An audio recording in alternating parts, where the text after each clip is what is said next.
Good afternoon. So welcome back to my channel. For those of you that do not know me, my name is Brigiglia Abad, and I'm a cancer survivor. And so for those of you that already know me, welcome back to my channel. So this afternoon, I have a very interesting story to tell you about my journey. And it's going to be a very good story that you don't want to miss it. So you want to stay from the beginning to the end, that you could actually get the message and you could get benefit from it. Because it happened to me, it could happen to anybody, okay? It could happen to anybody. So it was, so it's just something that sometimes if we know, if we do something, we might be able to survive, to tell the story the way that I'm telling you this afternoon, that I'm going to be like telling you this afternoon. Okay, so I will appreciate if you would be so kind and so you subscribe to my channel, so you give me a thumbs up, a like, so you could leave your comment below, and you could share this information with other people as well. Okay, so it was back in 2021, January 2021. It was a day I was feeling a little bit down because I lost a friend. She actually died from cancer, and she did not last, not even 20, she lasted only 22 days. I feel kind of devastated because number one, I did not know that she had cancer. And number two, I thought that it was like too fast, too soon. It was like shocking to me that she died too fast. She was only a few years more than me, so she was a very lovely person that everybody likes and things like that. The point is that with that sorrow that I have, I got very sad, I got very depressed, and then I started having like high blood pressure. My blood sugar went up as well. So it was the same day that they had the funeral, because it happened within the pandemic and things like that. So there was funerals in Zoom, that we all could be in our homes and then we could see, and there was a lot of people from all over the world because it's a very nice person, so for me, I was feeling really, really sad. But so while I was sitting in my couch watching the Zoom, I started feeling like needles, so needles on my right legs and things like that. And it was kind of weird because I never had that kind of feeling before. So what I ended up doing, I continued seeing the celebration, the funeral, but I still paying attention to what was happening to me.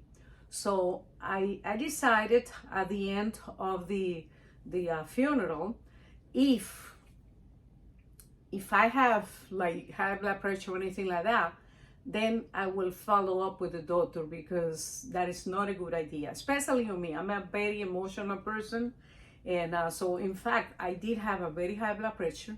My sugar went all the way up, and so I ended up calling my son. He lives 30-40 minutes away from my house, and I asked him if he could just go with me to the emergency room, just in case if they leave me at the hospital.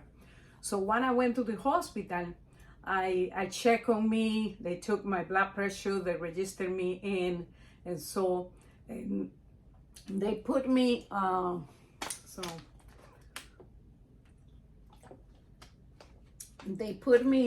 in observation in emergency room. So while I was there, my blood pressure was going down a little bit, and they were doing like lab work, x-ray, MRI, CT scan, everything that they could do, they were doing. And everything came out pretty good. So after like 3-4 hours of being there, I thought that they were gonna just release me from the hospital. And to my surprise, 4.5 hours later, the doctor in charge in the emergency room came to me, and he said, "So you are not going home?" And then I look at him and I say, so, but if everything is okay, well, I'm not going home. And then he say, well, I need to observe you. You need to get observed overnight, because if something happened to you when you go back home, if you have a heart attack or a stroke, so then it's going to be on us. So I'd rather have you here, and I do other deep exams, so like Doppler from your heart, echocardiogram and things like that. And say, okay. So then I decided to stay over there. So they decided to put on me like a silence device for my heart, that they could see how my heart was working, and also blood pressure, instead of having all of these things, different equipment and devices that they show and they make noises. So they decided to put something like without noise, because any noise, anything will just raise, my blood pressure.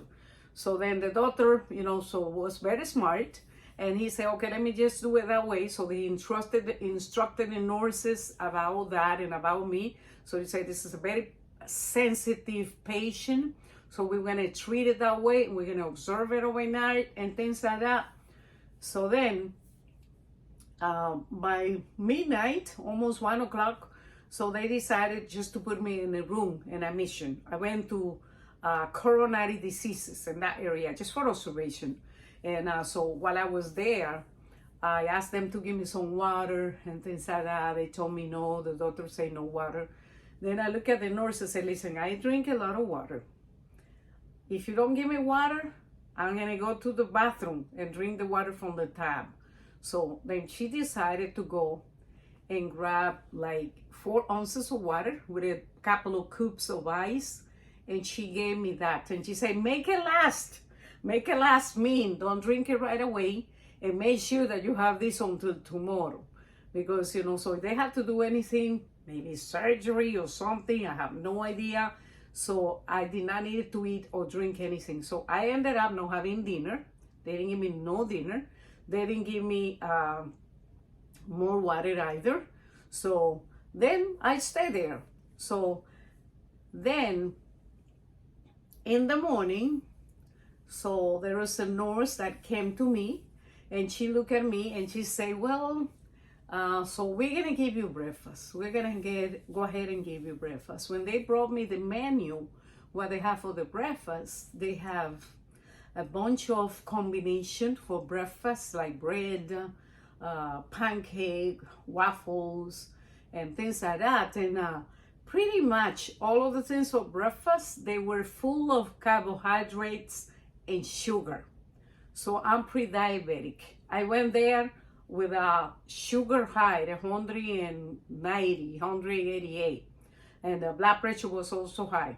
When I see the menu that they have, I don't even eat like this in my house. I know that I was not in my house. However, if I'm a like diabetic patient or pre-diabetic, why in the world they will give me all of these carbohydrates and all of this sugar in the hospital? That will definitely spike my sugar.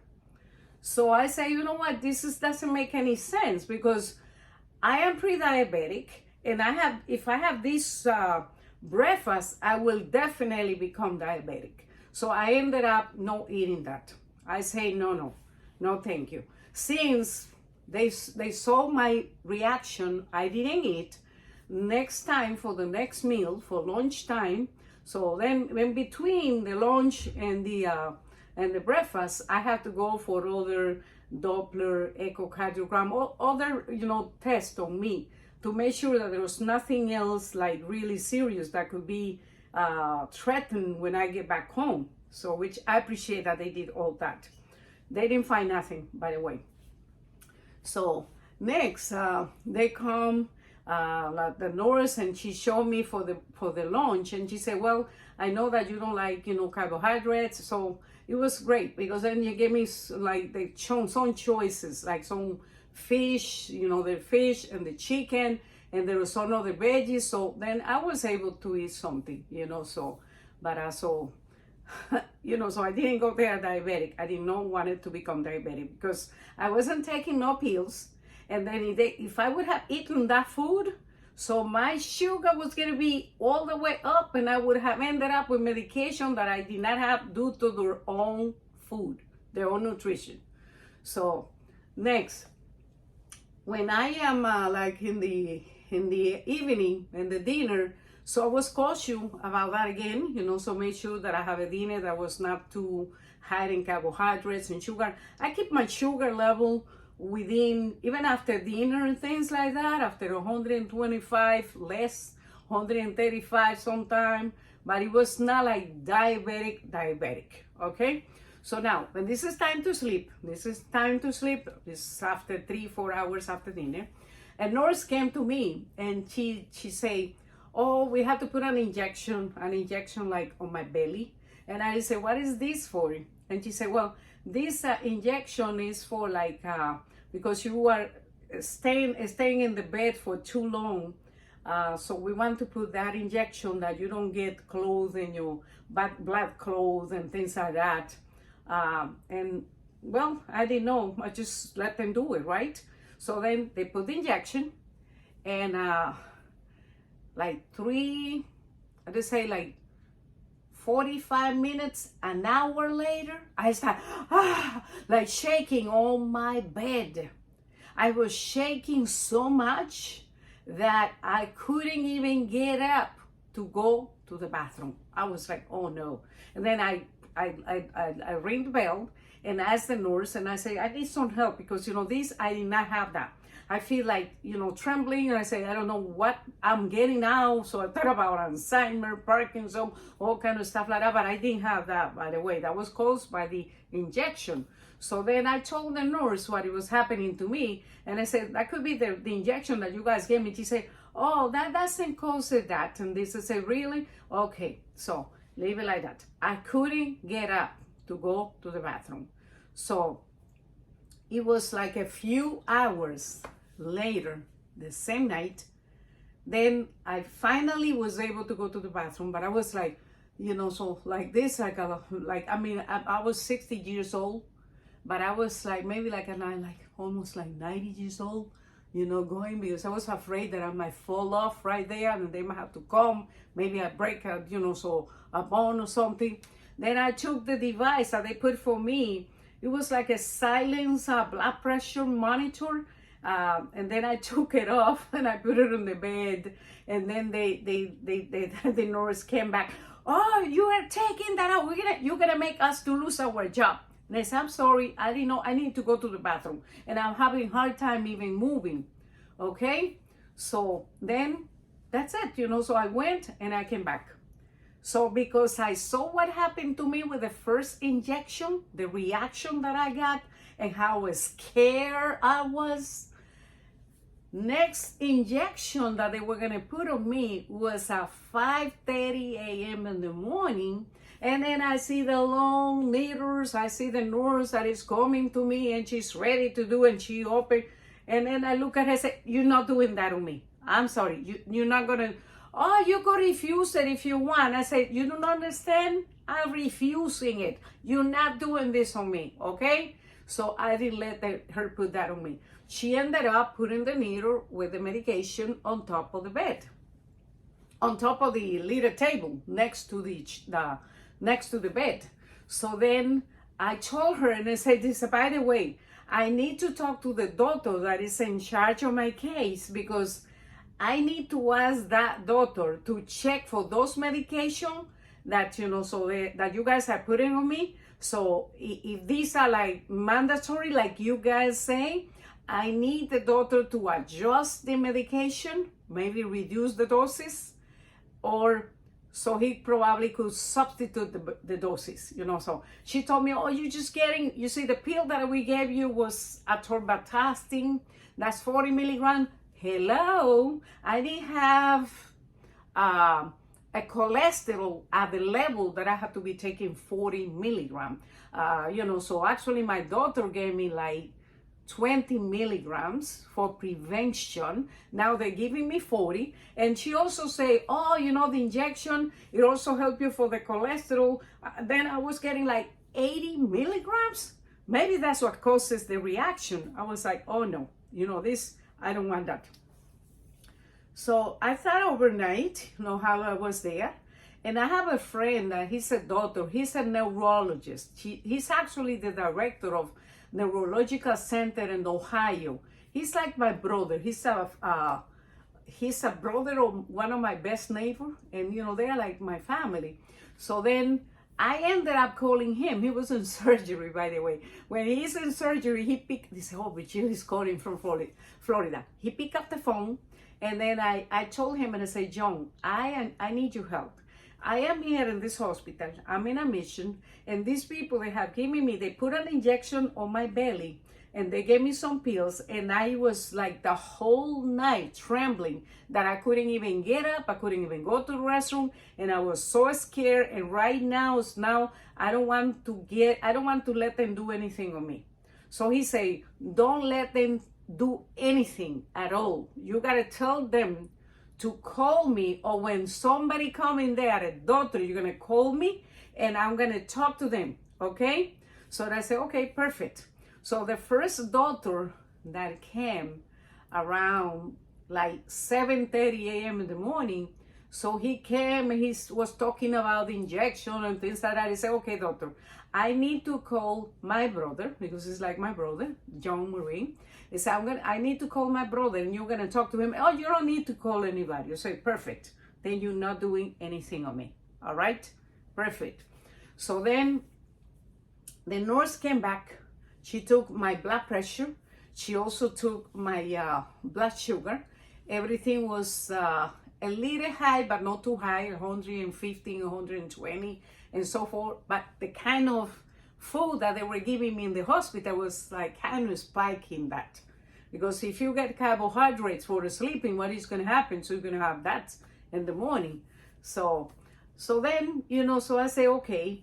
So then I told the nurse, I say, listen, I want to talk to the doctor, the head doctor for this, because I am not gonna, even the other doctors that are coming around, I'm not gonna be doing anything, so you need to realize I need to see that doctor. So they took me then in between the doctor in charge of my case. They took me to do the MRIs, the echocardiogram, electro, all kind of stuff like that. They wanted to make sure everything was okay. They didn't find nothing. So when this is like around 10:30 a.m. in the morning, about that, 10:30 a.m. in the morning, so then there is a doctor, the neurologist. He come in a wheelchair. And then he have a bunch of doctors around. I guess that they were his students, maybe residents or so. And the doctor looked at me and he asked me, he said, how you doing today? I said, I'm fine. He said, so let me ask you, how would you grade this? How you will grade them? He pointed at the other doctors. Then I look at him and I say, you know what? Because they didn't touch me, I don't know them. They didn't give me no medication that changed my way since I came here. I'm going to give a B as in Bravo, okay? And they say, okay, good girl.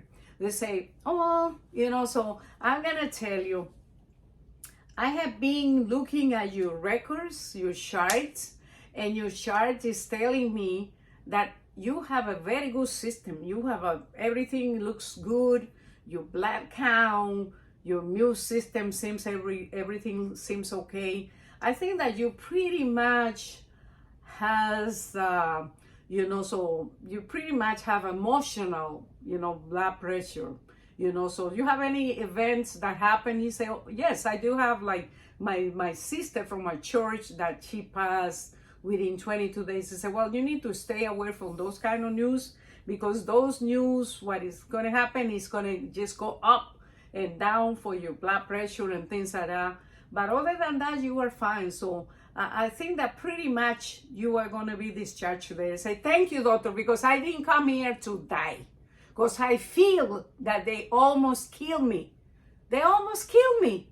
I mean, I did have the high blood pressure. I did have the blood sugar up and things like that.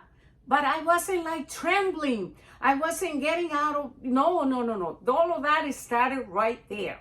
And to my surprise, there was another lady that she was in a mission too. And she got the same injection that I got. And she probably was maybe like 2, 3, 4 years more than me.